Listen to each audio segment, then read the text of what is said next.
Your name, sir, again? Michael Massey. Okay. You're charged with parking in a prohibited area on Regent Avenue in Providence. Yes, sir. Is there anything you want to tell me about this, sir? Yeah, I'd like to plead guilty with an explanation, sir. All right. So now we know you were there. Right. All right. All right. We start with Michael Massey, charged with parking in a prohibited area on Regent Avenue. He steps up immediately, ready to face the music, but not without a plea. He says, "I'd like to plead guilty with an explanation, sir." That one line tells us this isn't just a simple mistake. He owns up to the violation, but what could possibly justify parking illegally right outside a hospital? He's setting the stage for a classic dilemma: the law versus common sense and compassion. If Your Honor has ever been to the VA hospital, which I do several times a week, the parking is atrocious at best. I have seen many others parked there on the sidewalk where I got the ticket with no consequences and figured the police were giving veterans a break. I know I parked illegally. Michael's explanation zeroes in on a major problem: the VA hospital. He says the parking is atrocious at best. He admits he saw others parking on the sidewalk without issue and assumed the police were giving veterans a break. This isn't an excuse, it's a desperate act stemming from a systemic failure. Imagine being an elderly veteran, needing urgent medical care, and having to choose between missing your appointment and breaking a parking rule. This immediately raises the emotional stakes. That doesn't make it right. First, I feel that for other veterans and myself, the fine is too hefty for the first-time offense in that area. I feel that signs should be posted with the amount of the fine, which will hopefully deter people and veterans from parking there. I would like to thank Your Honor and the court for any leniency that may be administered to my fellow veterans and myself on matters like this. Michael continues his plea, showing incredible respect and thoughtfulness. He acknowledges his mistake. That doesn't make it right, but argues the $100 fine is too hefty for a first offense. More importantly, he offers a solution, suggesting signs should be posted to deter people. He's not just asking for a break, he's advocating for his fellow veterans.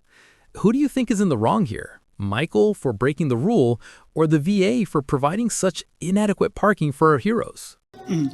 All right. Sir, so you went to the Veterans Hospital for treatment of something, right? Yes, sir. Okay.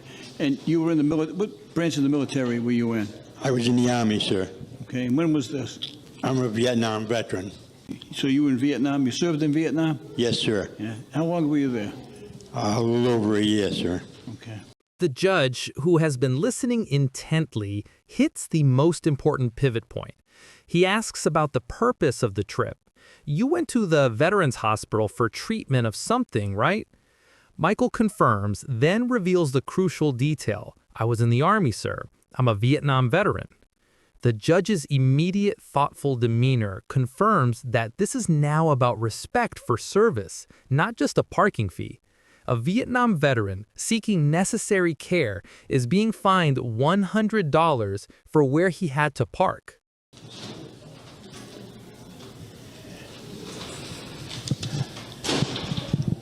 The judge transitions smoothly, summarizing the common issue. He confirms Michael's story, noting that many veterans need treatment quickly and cannot find parking at the VA. This is a common and frustrating failure. The judge calls this a case of balancing the equities, weighing the city's enforcement policy against the parking crisis at the Veterans Hospital, an establishment that has served the people of this country very honorably. This is the heart of the drama: the law versus honor. In all fairness, I've had other instances where veterans went to the VA for treatment, and many of them, treatment was something that had to be done quickly, and they were unable to find parking spaces as well. And for some reason, I'm not sure why, but there's no other place for them to park except on Regent Avenue. And this is a case of me balancing the equities.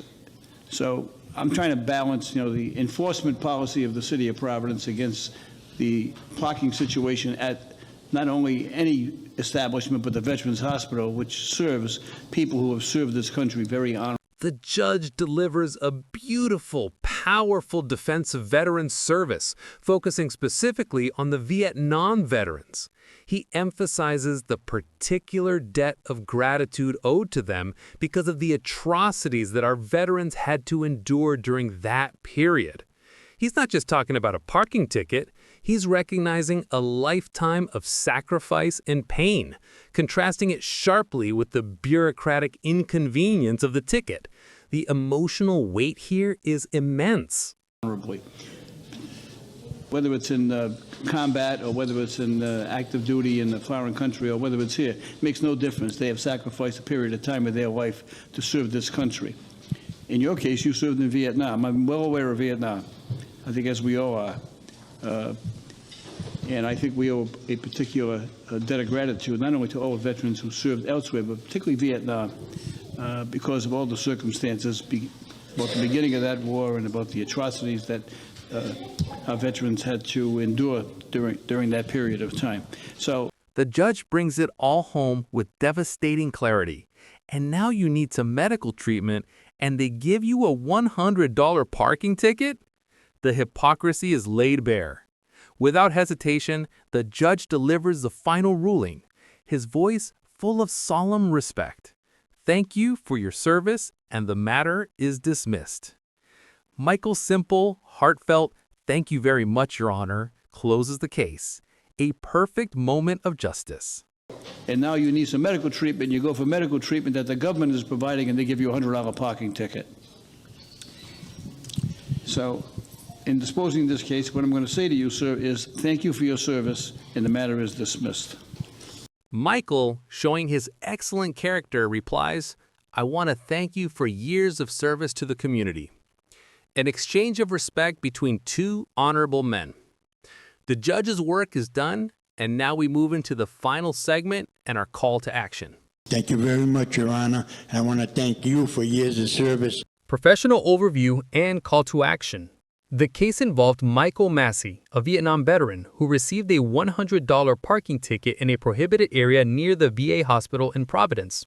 Mr. Massey pleaded guilty, but explained the extreme lack of parking options near the hospital, often forcing veterans to park illegally to receive timely medical treatment. Judge Caprio framed the case as a matter of balancing the equities, weighing the city's enforcement policy against the significant sacrifice made by the veteran, particularly one who served in Vietnam. The final ruling was a complete dismissal of the charge.